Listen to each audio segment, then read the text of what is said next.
So learning guitar has all sorts of complicated steps that you have to take.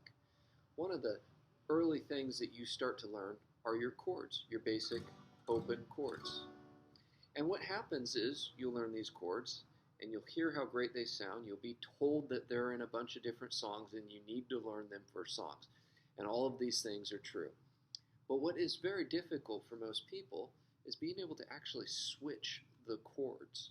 In fact, that's where we usually see as guitar teachers, a lot of students get frustrated, is being able to not make the chords so much, but being able to make them and switch them in time is such a difficult thing for almost every guitar student.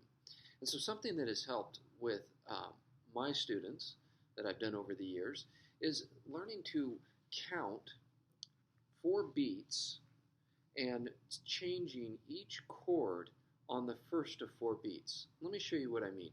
If I take my G chord, I strum it on the first beat, 1, 2, 3, 4, 1, 2, 3, 4, 1, 2, 3, 4, 1, 2, 3, 4, and 1. Now what I did is I was counting 4, and I gave myself 3 beats to be able to switch to the next chord, and I had to be on that chord by beat 1. And the best way to do this is with the metronome, or playing along with someone else that's keeping time. But to start off with, playing with the metronome is difficult. So what you can do is you just count yourself, just like I did, where you play through your chords. If your chords that you know are G, C, and D, you can do a very simple chord progression of going from the G chord to the C chord to the D chord back to the C chord. So that's the first thing I like to do in practicing switching chords and getting better at chords. You will improve your speed by counting it out, playing on that first beat. The second thing is I like to change the order of the chords.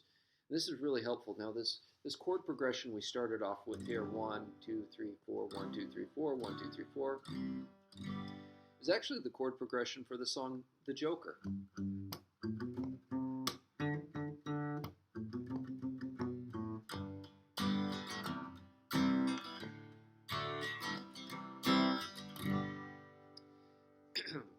And so going in that order, G, C, D, back to the C, your fingers get accustomed to moving to the chords, switching to the chords in that order. And that's good. And the problem is not every song is like that. So let's take another chord progression. We'll take Brown Eyed Girl this time, which is G, and this is for the verse, C, back to G, and then D.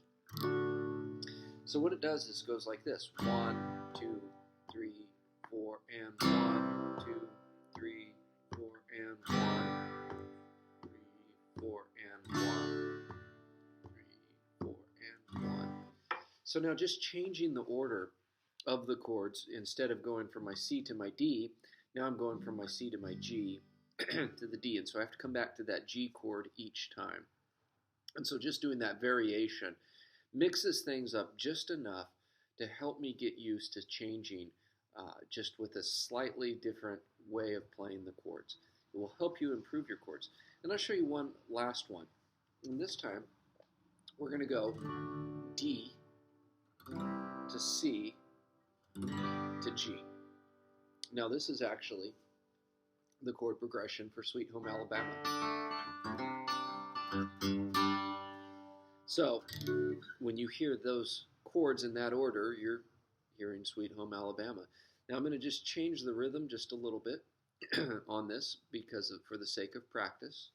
I'm going to go like this: 1, 2, 1, 2, 1, 2, 3, 4, and 1, 2, 1, 2, 1, 2, 3, 4.